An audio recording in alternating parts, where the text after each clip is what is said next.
ప్రియ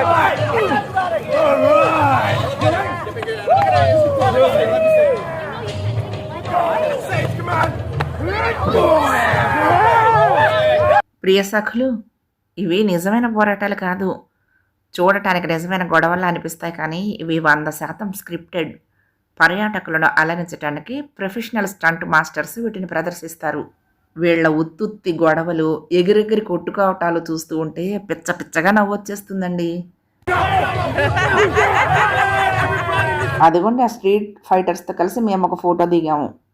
ఇక రైడ్స్ విషయానికి వస్తే మన బిలాంగింగ్స్, కెమెరాలు, ఫోన్లు, చెప్పులు, కళ్ళజోళ్ళు అవన్నీ ఒక చోట పెట్టేసుకుని రైడ్లు ఎక్కాలండి. ఎందుకంటే అవి గాలిలో స్పీడ్గా వెళ్ళేటప్పుడు కింద పడిపోతాయి. అందుకని రోలర్ కోస్టర్, డ్రాప్ టవర్ లాంటివి ఎక్కినప్పుడు అసలు ఫోటోలు తీయడానికి అలో చేయరండి.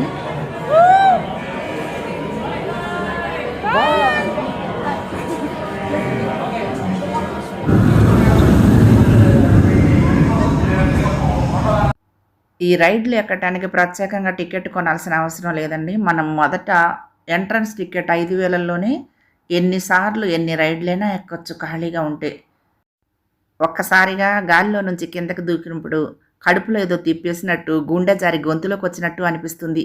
ఆ వేగం, ఆ గాలి, ఆ కేకలు అదొక అద్భుతమైన ఫీలింగ్. భయం వేసినా ఆ థ్రిల్ కోసం మళ్ళీ మళ్ళీ ఎక్కాలనిపిస్తుంది.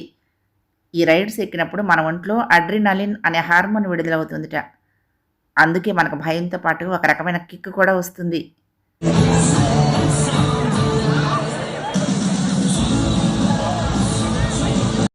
ఎటు చూసినా ఒకటే జోష్, ఉత్సాహం.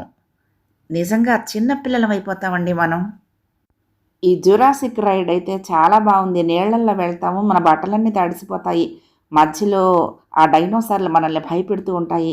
అలాగే మమ్మీ రైడ్ కూడా. మేము చూడండి ఎలా పూజించాము. సాయంత్రం బయటకు వచ్చేటప్పుడు ఈ విధంగా అక్కడ ఇస్తున్నారు ఫోటో దిగటం కోసమని. మీకు ఒక సంగతి చెప్పాలండి, నేను క్యాసినో కూడా చూశాను అక్కడ. ఊరికే సరదాగా వెళ్ళాను, తప్పుగా అనుకోకండి. విదేశీయులకైతే ఏమీ ఎంట్రీ ఫీజు లేదు, కానీ సింగపూర్ సిటిజన్స్కి మాత్రం ఎంట్రీ ఫీజు ఉంటుంది అక్కడ. మేము మా పాస్పోర్ట్లు, వీసాలు చూపించి ముద్ర వేయించుకొని లోపలికి వెళ్ళాము. వేలాది టేబుల్స్ మీద ఆడుతున్నారండి.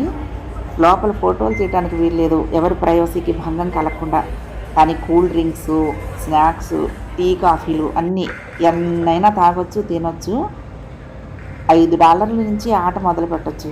కానీ మేము బుద్ధిమంతులం కదా, ఏమీ ఆడలేదు. తాగేసి తినేసి సరదాగా బయటకు వచ్చేసాం సకులు.